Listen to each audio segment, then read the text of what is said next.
Congress grills U.S. college leaders about the protests in Gaza. Congress has heard testimony from 3 university presidents regarding how their schools handled student demonstrations against the Israel-Gaza conflict.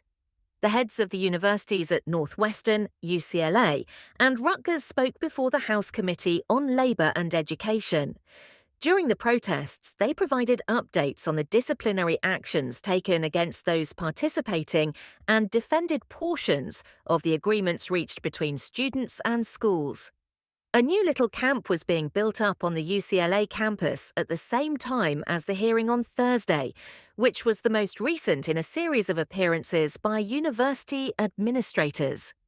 At over 130 schools and universities in the US, thousands of students staged protests against the Gaza war. Between April and May, about 3,000 protesters were taken into custody.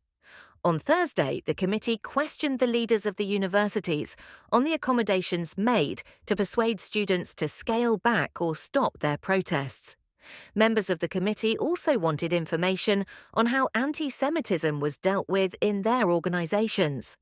When questioned about how many students at each university had received disciplinary action for their actions, the 3 said that none at Northwestern had received suspensions or expulsions due to antisemitism, 4 at Rutgers had received suspensions, and 19 at UCLA, where more than 100 incidences of Islamophobia and antisemitism had been documented. Northwestern President Michael Schill fielded most of the questions.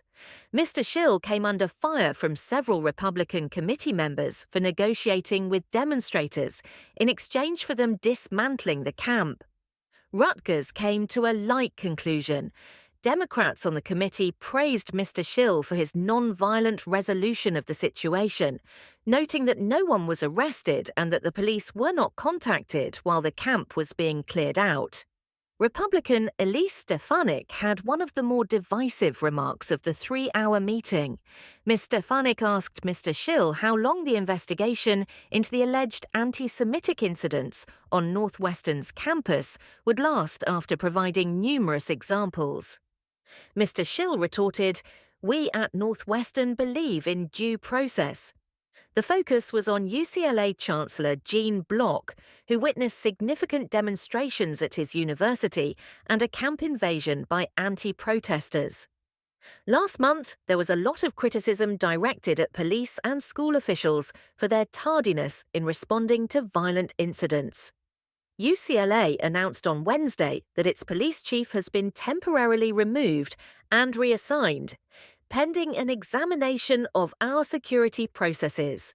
Mr. Block stated in his opening remarks that the demonstrators had tested the limits of the de-escalation plan implemented by the UCLA administration.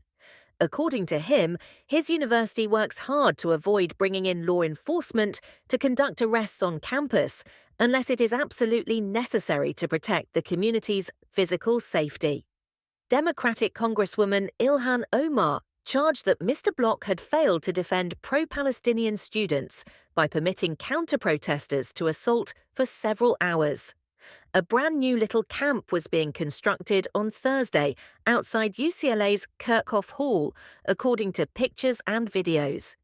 According to CBS, the BBC's US partner, protesters blocked down sidewalks with tables, metal fences, and wooden planks, while security guards stood by. It was confirmed to BBC News by UCLA Vice-Chancellor for Strategic Communications that the administration was aware of the demonstration activity on the Kirchhoff patio. "Our safety personnel are on site and actively monitoring the situation." Later, Mr. Block and the Vice-Chancellor of Campus Safety at UCLA released a statement in which they stated that the administration has withdrawn consent to remain on campus for the demonstrators and that they are asking them to disperse immediately. There is reasonable cause to find that demonstrators' activities, including erecting barricades, establishing fortifications, and blocking access to parts of the campus and buildings, are disrupting campus operations, said the statement. Demonstrators have been informed that if they do not disperse, they will face arrest and possible disciplinary action. Due to the latest protest on Thursday, some classes were moved to online learning, and Los Angeles police issued a tactical alert for the entire city, as reported by KTLA TV. The notifications are used to reallocate police personnel who are on duty and to get ready in case there is an escalation that could lead to an emergency. More than 1,000 graduating students at Harvard University protested on Thursday by standing up and leaving the commencement ceremony after the administration disqualified 13 students for their protest-related actions. The university president was jeered by the audience while he was speaking, and Palestinian flags could be seen fluttering close to the rear of the assembly. 2 Ivy League university presidents have resigned as a result of earlier House of Representatives committee hearings. Despite some hot moments, this Thursday's hearing was far less heated than the prior ones. Students on campus felt empowered by Columbia University President Dr. Nemat Shafiq's attendance at a congressional hearing in April, and as a result, they set up tents on a lawn, starting a nationwide wave of protests.